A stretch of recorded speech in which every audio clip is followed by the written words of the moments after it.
ಎಲ್ರಿಗೂ ನಮಸ್ಕಾರ. ಈ ದಿನ ಅಮಾವಾಸ್ಯೆ ದಿವಸ ಶ್ರೀ ಪ್ರಸನ್ನ ರಾಮಲಿಂಗೇಶ್ವರ ಸ್ವಾಮಿ ರಥೋತ್ಸವಕ್ಕೆ ಅದ್ದೂರಿಯಾಗಿ ನಡೀತಾ ಇದೆ. ಈ ಜಾತ್ರೆ ಪ್ರಯುಕ್ತ ನಮ್ಮ ಸ್ನೇಹಿತರಾದ ಚಿತ್ತೇರಿ ಆರ್.ಕೆ. ರಾಮಕೃಷ್ಣ ಅವರು ನಮ್ಮ ಅವನಿ ಜಾತ್ರೆಗೆ ಅವರ ಸೇವೆಗಳು ಅಪಾರ.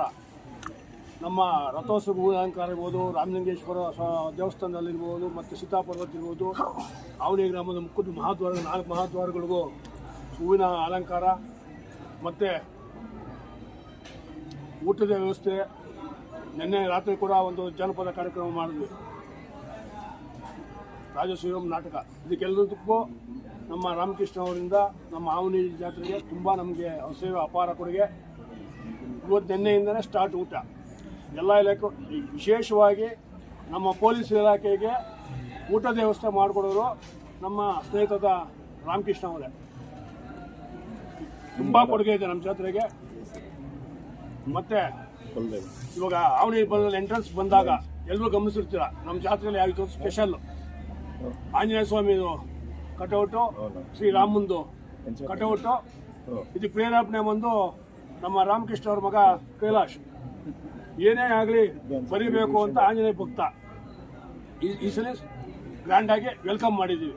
ಇವ್ರ ಸೇವೆ ಜಾಸ್ತಿ ಇದೆ ನಮ್ಮ ಜಾತ್ರೆಯಲ್ಲಿ, ಬಟ್ ಗೊತ್ತಾಗಲ್ಲ ಯಾರು ಮಾಡ್ತಾ ಇದ್ದಾರೆ ಅಂತ. ಅದನ್ನ ದಯವಿಟ್ಟು ನಿಮ್ಮ ವಾಹಿನಿ ಮುಖಾಂತರ ಹೇಳ್ತಾ ಇದ್ದಾರೆ. ಎಷ್ಟು ವರ್ಷಗಳಿಂದ ಇದು? ಸುಮಾರು 15 ವರ್ಷದಿಂದ ಈ ಸೇವೆ ಮಾಡ್ತಾ ಇದ್ದಾರೆ. ಮತ್ತೆ ಕಡಪದಿಂದ 100 ಜನ ವಾದಗಾಷ್ಟವರು ಬರ್ತಾರೆ.